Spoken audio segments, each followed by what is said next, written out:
Hi, I'm Mark Greer, Executive Director of the Akron Bicentennial, and in partnership with PBS Western Reserve, we're pleased to present the Forgotten History Forum series. The Forgotten History Forums will explore aspects of Akron's history that, while critical to our development, are not often discussed. Throughout this year-long series, we'll highlight seminal points in our history, some undiscovered, and others which still challenge us today. Topics will include women trailblazers in Akron's history, the development of the new Akron History Anthology published by the University of Akron Press, Akron's Native American history, the history of deaf rubber workers, the impact of urban renewal, particularly on Akron's Black community, and the history of the African American Church, among others. On behalf of the Akron Bicentennial, we hope you enjoy our Forgotten History Forum series.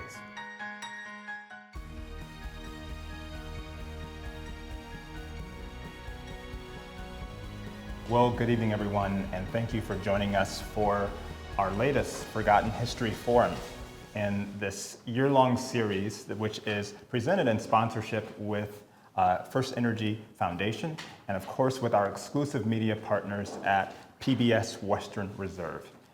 We say this every forum, but it is truly essential. Please support our local public broadcasting. And when you came in, you probably saw information out there on the table on how you can support PBS Western Reserve, so we strongly encourage you to continually do so. We're really excited about tonight's forum, which is on the life and the research and the legacy of Dr. Shirla R. McClain. And we are here in the Shirla McClain Gallery of Akron's Black History and Culture. And I want to especially acknowledge the University of Akron's Dr. Sheldon Rice, who is the special assistant to the provost, for hosting us here in this special space and for making tonight's forum here at the University of Akron campus possible. Thank you to Dr. Rice. And also, you probably had a time to browse around and see this really amazing exhibit that we have. This is the first time that it has been open to the public, and this exhibit is entitled Our Contribution to the City, Black Life in Akron in the 1930s and 40s as seen through the lens of Horace and Evelyn Stewart. So Horace and Evelyn Stewart had and ran a highly successful photography studio, which was on Howard Street.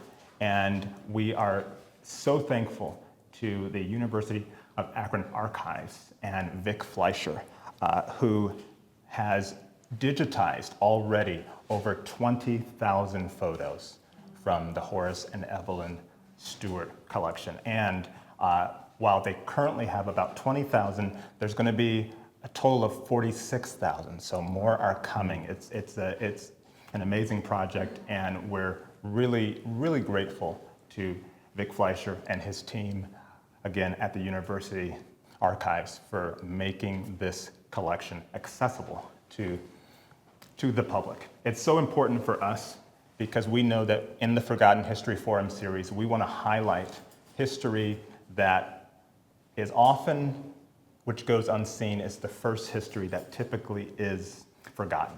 And now we have this amazing exhibit here in the Dr. Shirla McClain Gallery. And so we're again, so thankful to both Dr. Rice and Vic Fleischer for making this possible. But now we're going to get into tonight's forum, and I'm very happy to introduce our featured speaker, who will be having really just a conversation about Dr. Shirla McClain, her research, and of course, we know that she wrote a groundbreaking dissertation, which was on the history of Blacks in Akron, taking us all the way up to 1975. Of course, that was Akron's sesquicentennial. And now in our bicentennial year, this is so important to highlight this. And so Correct. I want to first introduce Mr. Gabriel Scott. I'll start off by saying that Gabriel and I went to middle school together. I won't say how long ago that was, but it was not yesterday, that's for sure. And so A few things about Gabriel Scott. He is a product of the Akron Public Schools, and he received his bachelor's from the Art Institute of Pittsburgh. Gabe worked as a substitute teacher for the Akron Public Schools and a youth specialist for the Boys and Girls Club of the Western Reserve. He is a local historian, and on your way in, you probably saw the information about his latest book, which is 100 Facts, 100 Unsung Black History Facts, which was published in 2023. You can find more about Gabriel Scott on his website at www.gabrielscott.net. And he plans, of course, to publish many more books in the future. He's really a brilliant guy, and we're really happy to have him here. So I wanted to kind of start with our conversation. Gabriel, I think we spoke first about this, I don't know, maybe over a year now. And we were looking at topics to focus upon. And you immediately went to Dr. Shirla McClain. I really wanted to kind of ask you, what was it about her life, her research, that really inspired that choice? So just my love for research and history. After I read her whole dissertation, I was mind blown over it. I mean, over 400 pages of diligent work, dedicated research of blacks in Akron, going all the way back to 1825, and then all the way up to 1975, 150 years of valuable history that I think is recommendable to everyone. So I think when we talk about Akron's Black history, we often focus on those larger names from typically, those about 100 years ago and since, but we don't often focus on the early contributions of Black settlers here in Akron. Correct. If we start looking at her dissertation, she talks about them. What are the contributions of those early Black settlers in Akron, going back to 1825? So I'll just start by saying, in 1825, Akron was split up into two areas. Its original name was actually called Cascade. It was Cascade, Ohio. And then about a year or two later, both sides of the city merged together, and Simon Perkins and Paul Williams called it Akron. And they came up with the term Akron from the Greek word akpov, A-K-P-O-V, which means the top or the peak, the summit, a high point, right? Because it's the highest point in Summit County. For those of you who are not aware, Akron, Ohio is the highest point in Summit County. And so around 1830, there were roughly about 5 or 6 blacks that were living in Akron in 1830. Around 1836, it grew to about 20, 25. One of the first black couples in Akron were Edward and Sarah Smith in 1836. Edward was a barber who actually moved from Columbus to Akron with his wife, Sarah, and they moved into a duplex on East Market Street. And that's where he opened his barbershop. You also had, some of your more typical last names of blacks during that time. Johnson family, there was a Williams family, there was a Jones family, obviously Edward and Sarah Smith, Morrison family, Halestock family. And some of them purchased property for as low as $500. Most of the blacks weren't able to purchase property, but some of them, like the Smiths, were able to purchase property for as low as $500 or $1,000. So talk a little bit about, the challenges that these early Black settlers faced. I mean, so you, of course, started with I think our population started at 5, right? Correct. But talk about, you mentioned that most blacks were not able to purchase property. Talk about those types of challenges that especially Akron's early black settlers faced here. Yeah, so housing discrimination has been around for decades now. Slavery was still going on in the southern states. And a lot of the free blacks who were fortunate enough to be set free, they ended up relocating or migrating to the north, Columbus, Youngstown, Cincinnati, Akron. But a lot of them faced some very hardships, hard times. You mentioned slavery. One of those acts, the Fugitive Slave Act. Correct, And 1850, right. talk about how that act specifically affected Akron and the blacks that were here at that time. Yeah, so I'm gonna just give one example. So in 1854, there was a black man in Akron named James Worthington, or Jim Worthington. And according to Dr. McClain's dissertation, she states that he was a subject of a slave catching.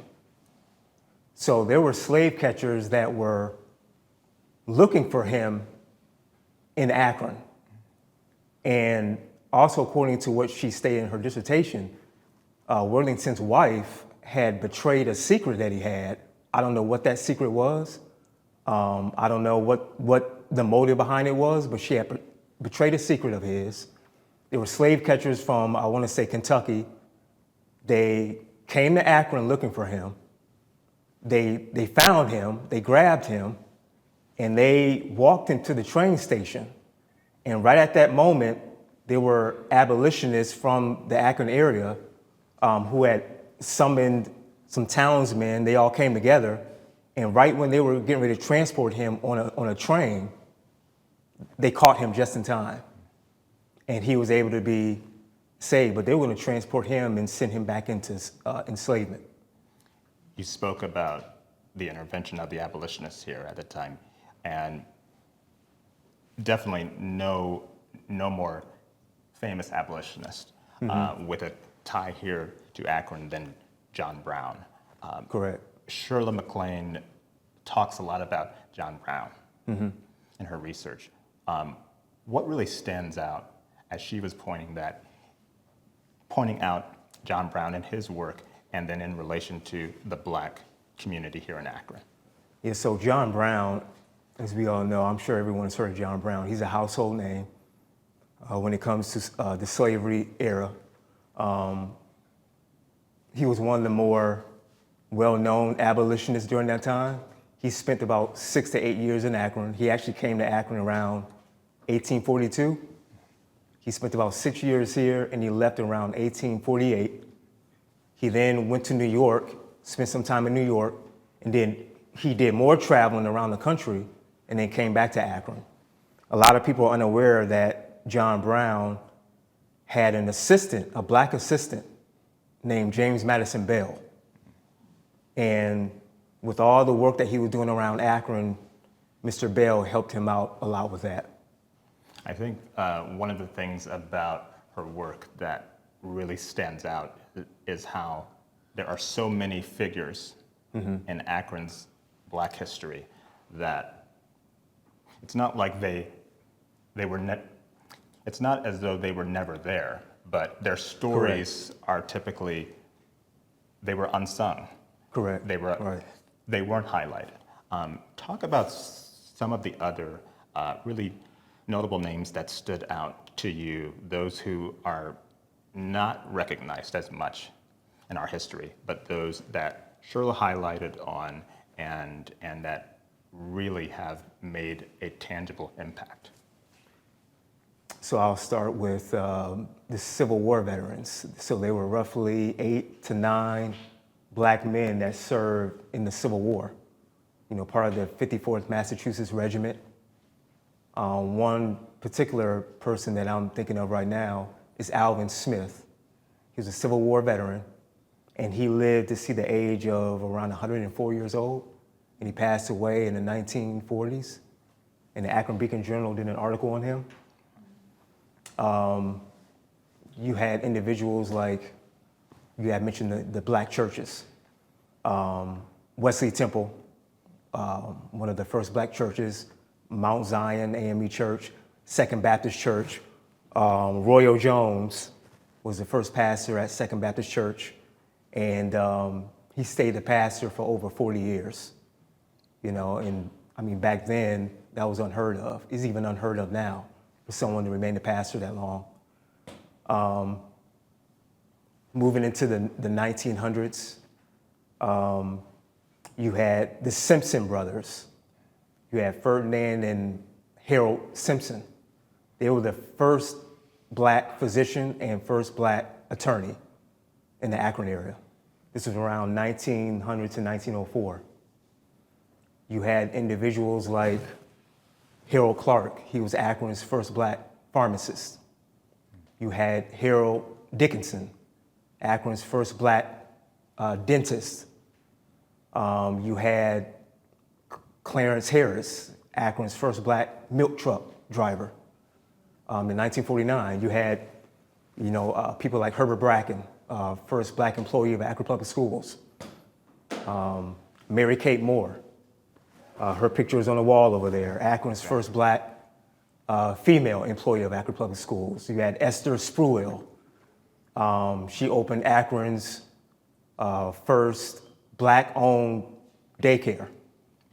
You had people like J.C. Wade open Akron's first black-owned dance studio, right? I think, and hearing you go through so many of these names that are probably not the household names that we hear when we talk about Black history in Akron. I mean, obviously, we always hear about Sojourner Truth, and of course, rightfully so, but you're touching on so many of the names and the stories that Dr. McClain highlighted. Speaking of the Akron Public Schools, I know that you have history as an educator. Dr. Shirla McClain taught in the Akron Public Schools for 20 years, and then went on, of course, to teach at both Kent State and Walsh universities. But education was so central to her life and to her mission. When we look at her work and we look at education, and even looking at education in our current state, what are the areas that more of our youth now need to know about Black history in Akron, and why is the study of it so important? Well, first of all, like I stated earlier, Dr. McClain's dissertation, in my opinion, is like the premier piece of material or literature when it comes to Black history in Akron. I don't think there's anything out there that's better than her work. I feel personally that Black history or some type of Black studies should be taught in the Akron Public School system. I know there's a Black Studies program at the University of Akron now. I mean, that's the only way our youth are going to really, I think, intellectually grow is if they know their history. Yeah. Like they say, you have to know where you come from in order to know where you're going in life. Absolutely. I think it's important to know your history because if not, we're definitely bound to repeat it. Yeah. And I mean, I'll also say too, I think also studying our history, not just in Black History Month, right? And knowing that if we're looking at Akron history, and Blacks were an integral part of Akron history, so our history should be studied along with the entirety of Akron's history. Correct. I think that one of the things that we wanted to mention when we look at this 1900 to 1940s era, there were some notable names that came here to Akron, from Marcus Garvey, from a number of others. It's like, who were some of the notable African Americans who came here to Akron and really left their mark? So around 1904, Booker T. Washington came to Akron for a civil rights convention. And he wanted to book a room at the Bookto Hotel. And as prominent and as successful and as well-known as he was, Booker T. Washington was turned away at the Bookto Hotel. So he had to turn around and leave. They wouldn't accommodate him.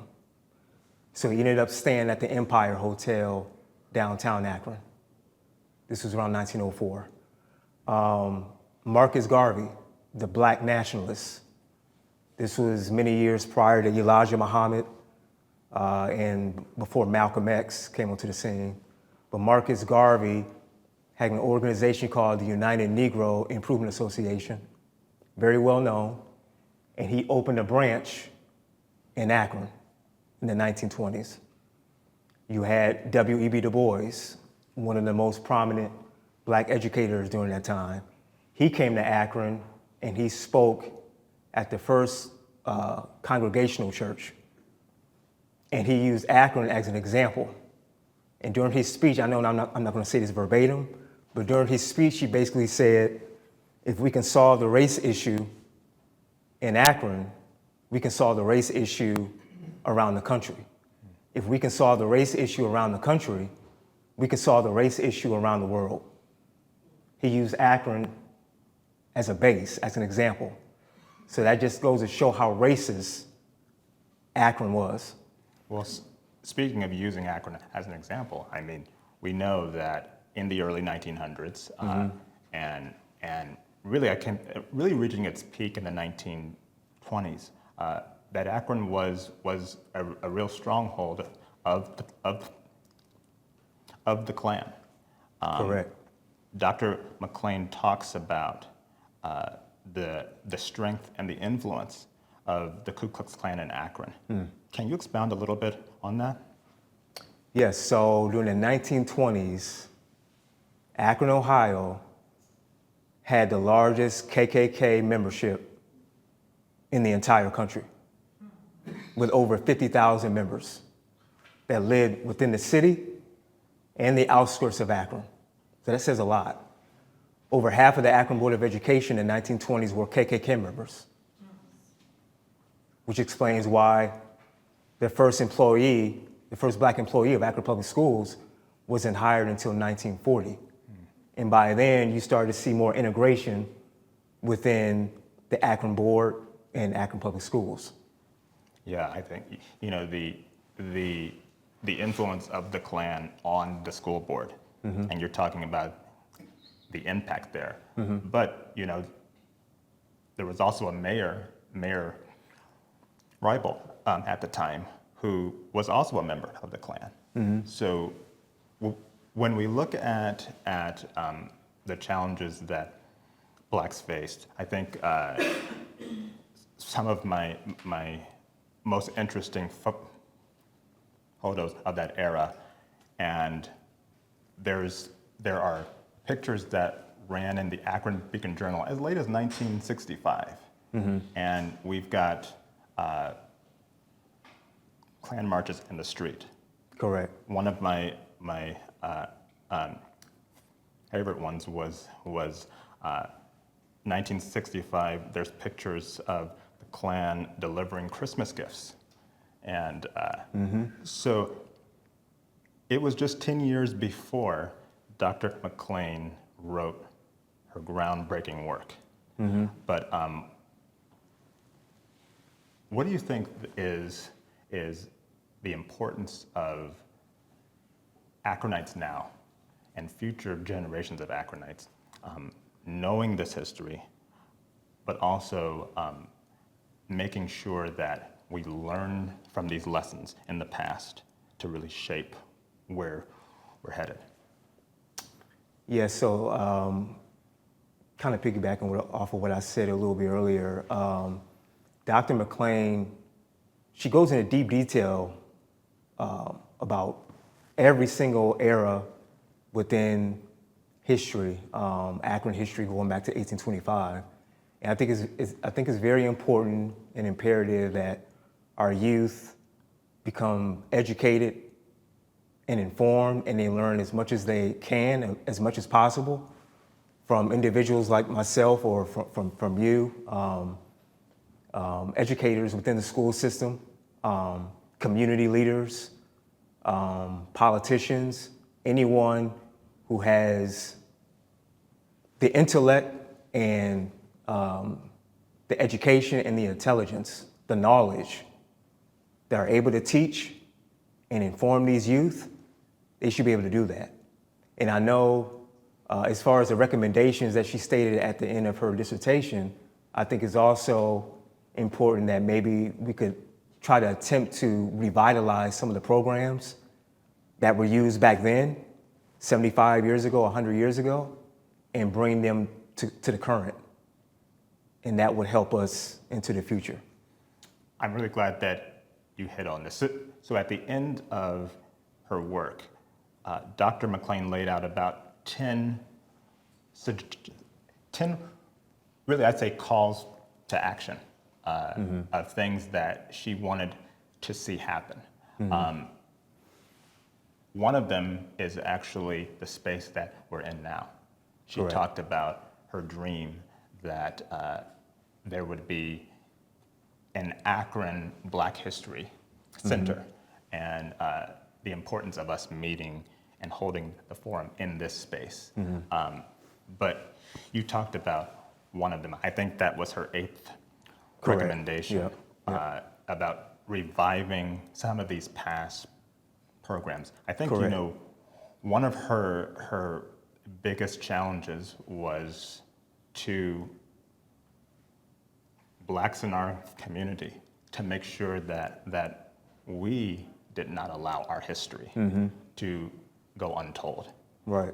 Talk about some of the ways that we today can ensure that Black history does not go untold, but that we are passing down these important aspects of our history and our development, not only to our youth, but making sure that people know who these people were and why it's so important.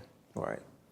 I'll just start with some of the programs that I know she had mentioned, and then I even did my own personal research. Some of the programs like the Benevolent Preventive Order of the Elks that was around 100 years ago, you know, in the 1920s. The initial organization was actually segregated. It was an all-white organization, and they did not allow Blacks a part of it. So Blacks organized their own chapter, and it catered to a predominantly, you know, Black community of Akron. You had Wesley Temple for many years. I mean, going back to the 1880s, have always held programs and activities to help cater to the Black community as well. As a matter of fact, when I was younger, when I was little, all my siblings and I, we all played instruments.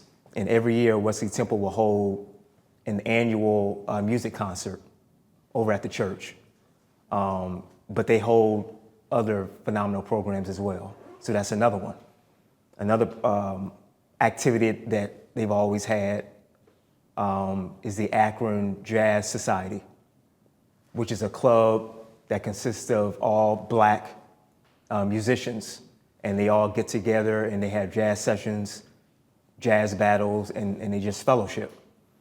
I will say that I think it's important, and I don't have any control or say so with the Akron Board of Education, the mayor, Akron City Council, or any of that, but I think it's important that we incorporate some type of Black history within the Akron public school system.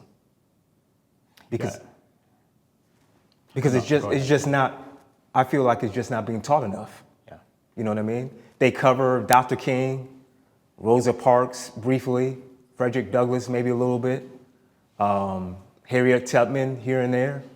But there's way more, many more very prominent Black figures within our history to shape it into where it's at now.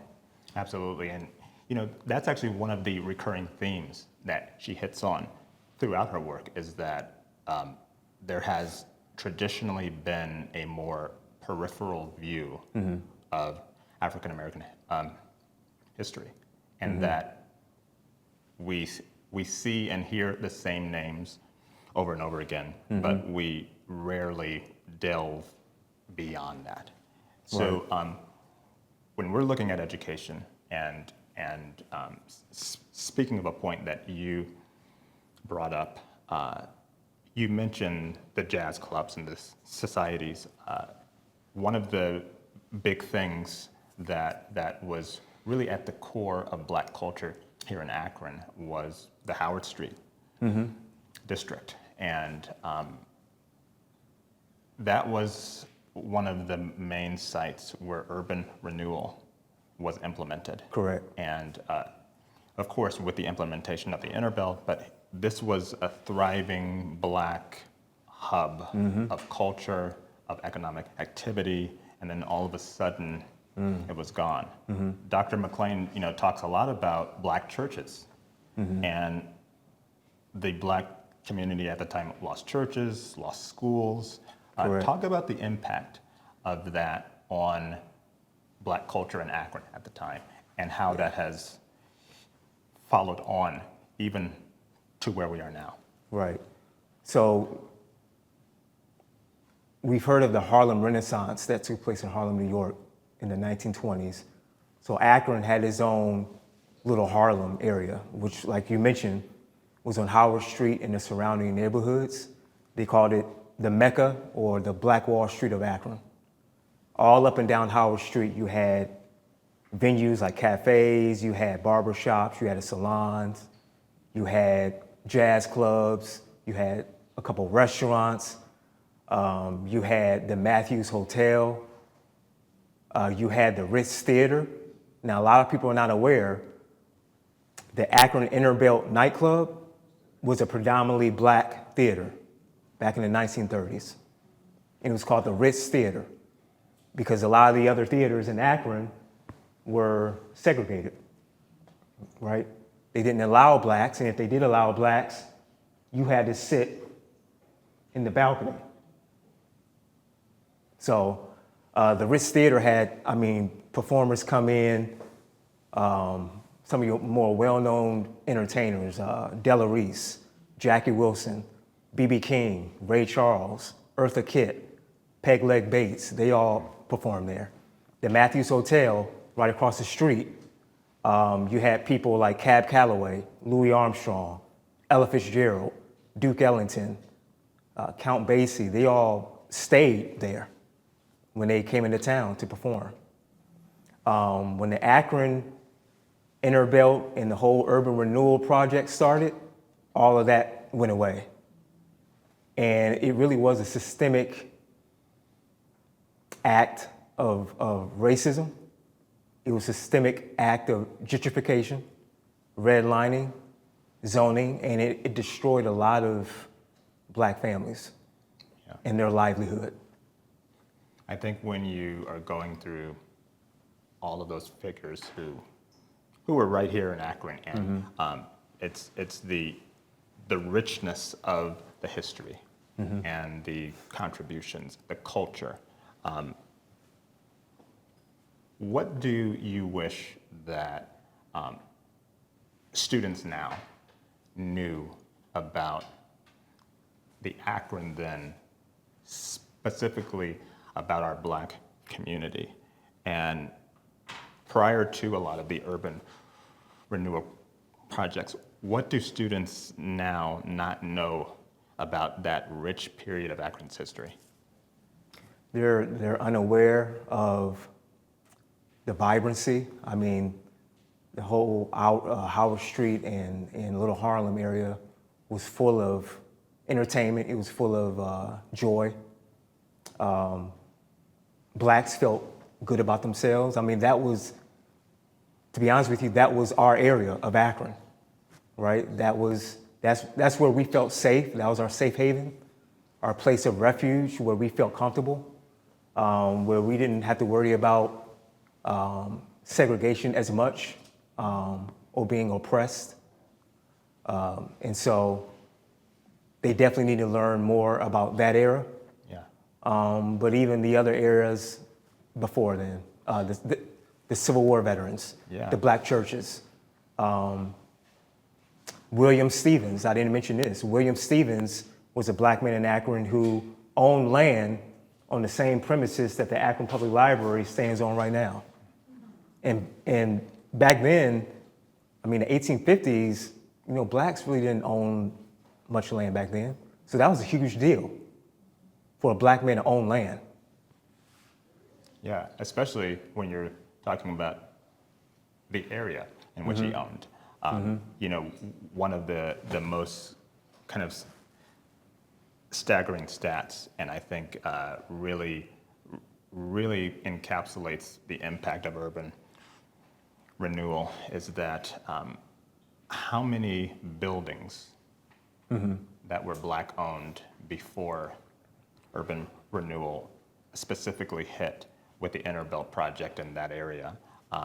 And today, 50 years later, 2025, we don't have one black-owned building in downtown Akron. No.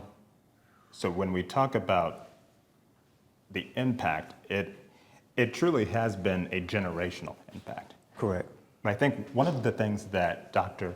McClain talks about is that the importance of how tapping into our history inspires us to really improve and to strive for more.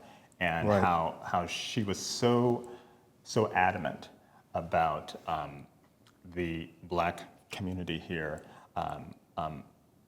really investing in the pride that we have had historically in our community and our culture, and then utilizing that to build upon the foundations of the past and really bring us into new heights. Talk a little bit about what are the areas in which we as a community now can build upon that came from a lot of those lessons in the past. Yes, so I think the main thing that comes to mind that we can definitely build on is how to fight discrimination. There's still discrimination going on to this very day all across the country. I believe also in Akron in some ways. How to fight racism. Racism is still very prevalent, it's still very imminent. And unfortunately, I hate to say it, but it isn't going anywhere. But we have to find ways to combat that and to fight that and to come up with solutions of just understanding each other, whether you're black, white, Hispanic, Asian, whomever, and to come up with solutions to solve the race problem. When people like W.E.B. Du Bois and Oscar DePriest and many others came to Akron, Booker T. Washington and other prominent figures came to Akron over 100 years ago, they came to Akron for a reason. And those reasons were to come to a city and be outspoken and vocalize their opinions, their perspectives on race relations, and how to solve it. And 75 years later, 100 years later, we're still facing some of those similar issues. And, it's one thing to talk about it, but it's another thing to actually put it into action and act on that. I think that one of the areas that really stood out to me reading her work is that she said the importance of teaching Black history not just to African Americans, but yes, obviously it was important for for us to learn and know our own history. But she also talked about the importance of non-Blacks learning about Black history in order to better understand one another, and how learning Black history could, in fact, build a bridge. Correct. In order to bring cultures and communities closer in understanding. What are the areas that we can do more with that now, and in using the study and the teaching of Black history in order to really bridge those gaps? I think having town hall meetings, I think having, bringing Akron residents together, maybe through Akron City Council or community leaders, and just coming together and having meetings and discussions. I think, in my opinion, I think that's the only way for Akron as a city, as a whole, to come up with solutions and to have, meaningful talks about race, because race relations is still around in the city, and so I think we can start with that, and then branch off into the University of Akron and Akron Public Schools, and also just having talks amongst family members and relatives and friends. But I will say that Akron has come a long way. Absolutely. Since 100 years ago. We're about to soon we'll open up for our Q&A here, but before we transition into that next part of our forum, it's 2025. Here we are 50 years later, after the writing of this groundbreaking work.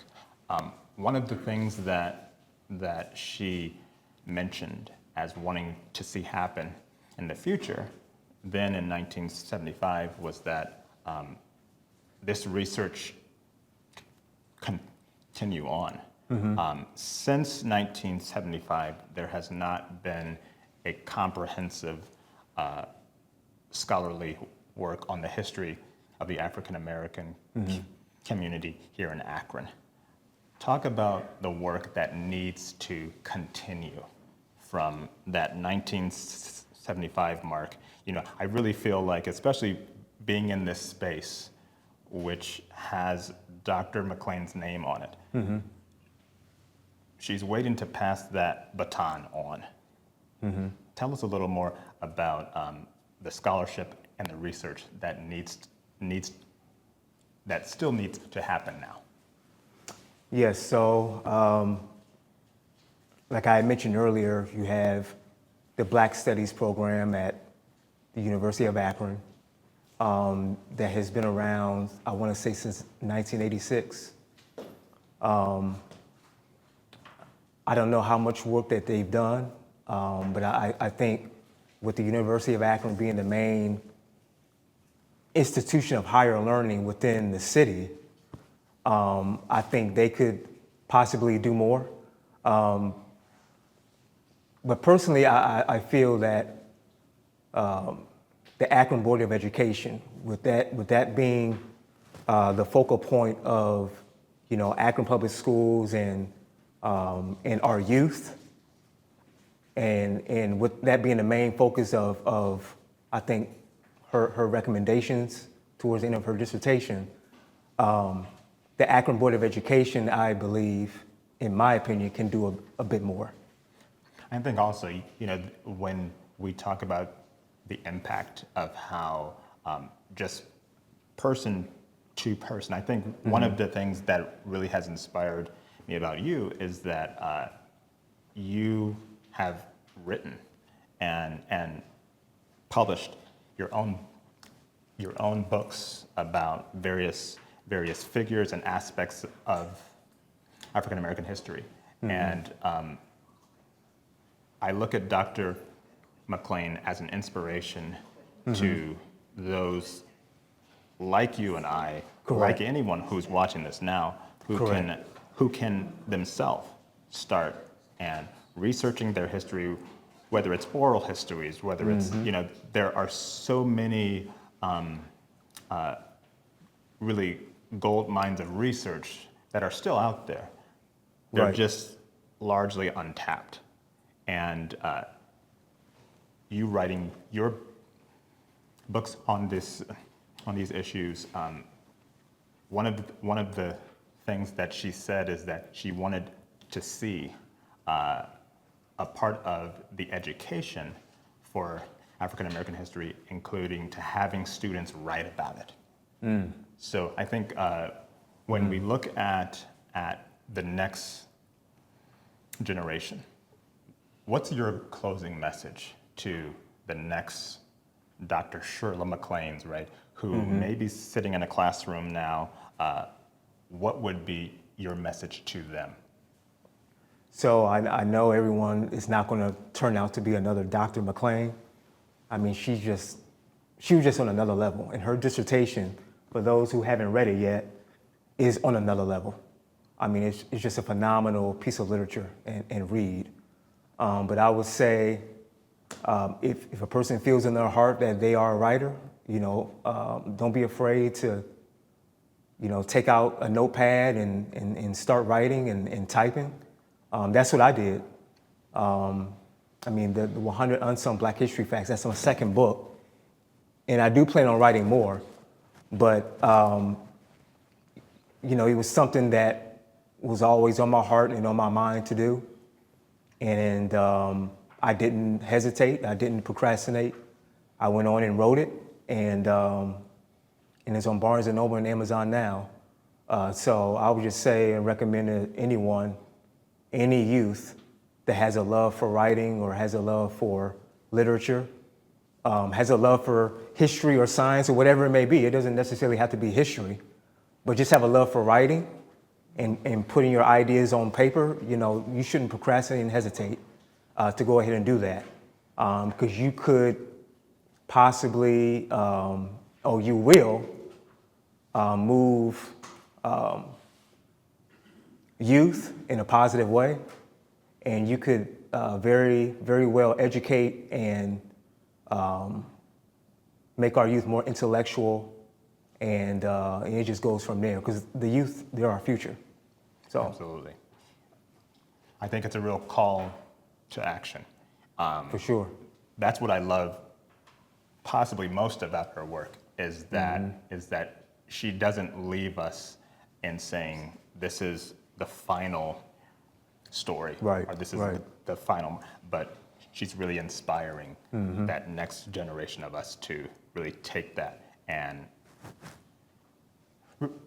really taking that baton, but then running with it. Running with it. So Correct. I wanted to say, a huge thank you to you, sir. I appreciate it. Gabriel Scott, for the research that you've done. And as we get into our Q&A, we're looking forward to hearing from our audience here. So I think we have some question cards that we're going to start with. And we have actually a really thick stack of question cards. So we're really looking forward to this portion especially. But let's start with how valuable are, I said, okay, I'm going to make sure I read this right. Okay, how valuable are the Stewart photos and Dr. McClain's work, given the destruction of Howard Street and the historic Black neighborhood that once existed where the inner belt is now? Right.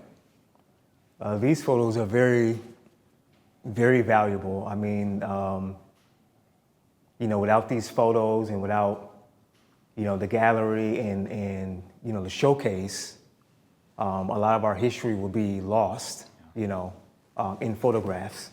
Not only did you have people like Horace Stewart, but you also had Opie Evans. Absolutely. Opie Evans was a well-known photographer. He was the first Black radio broadcaster in Akron.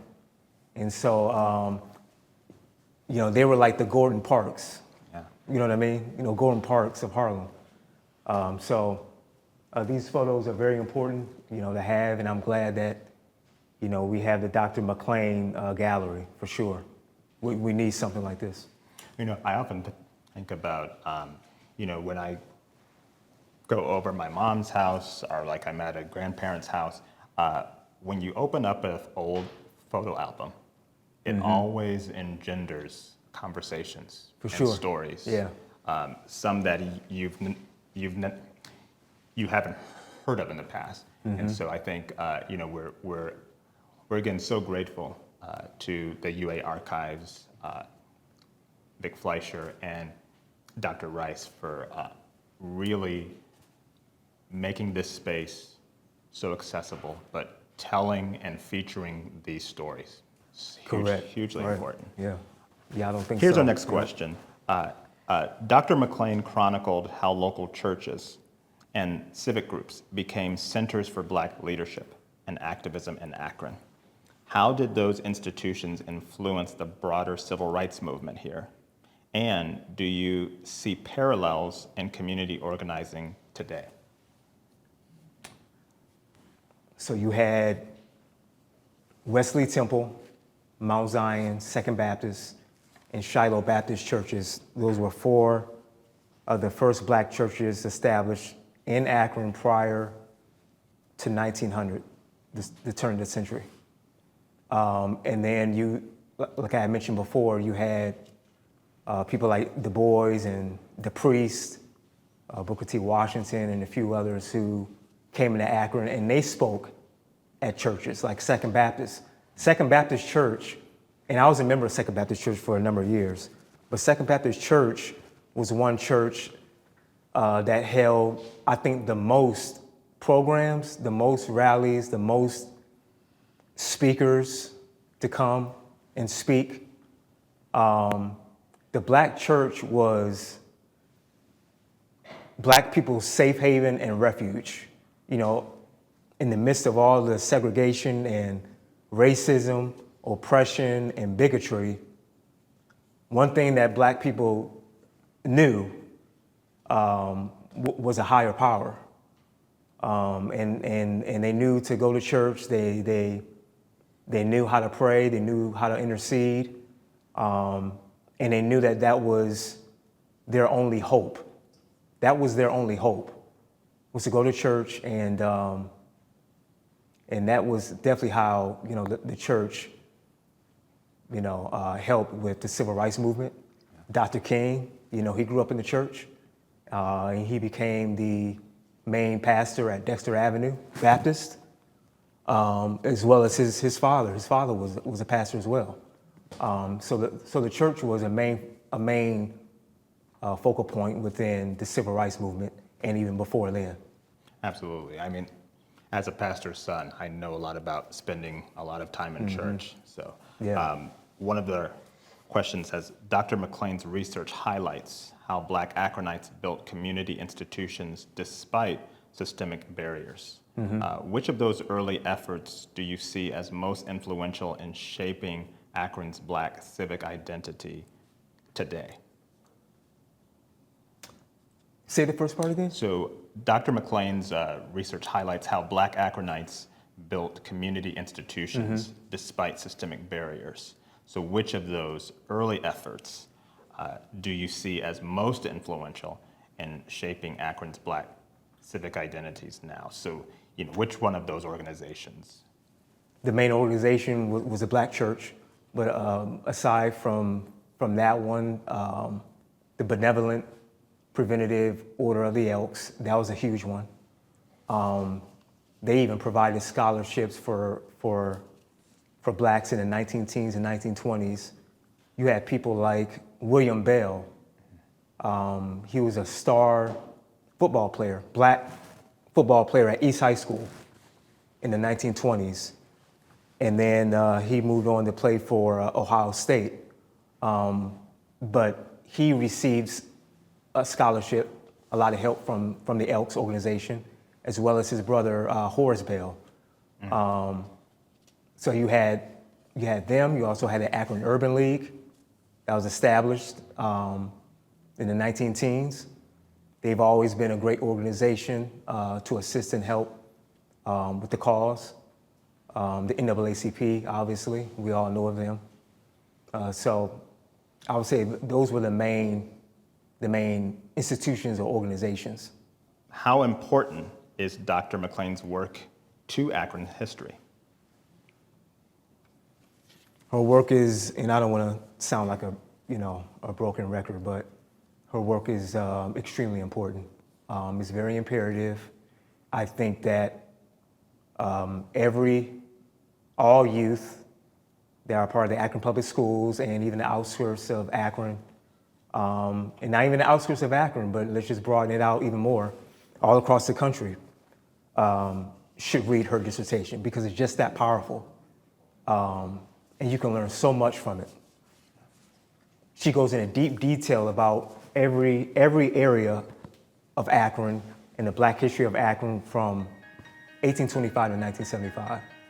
I mean, it's amazing. We hope that you enjoyed this Forgotten History Forum and that you learned something new and exciting about Akron and the people who shaped it.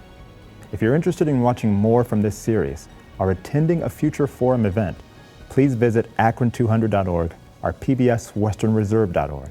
Thanks for watching and celebrating Akron's bicentennial.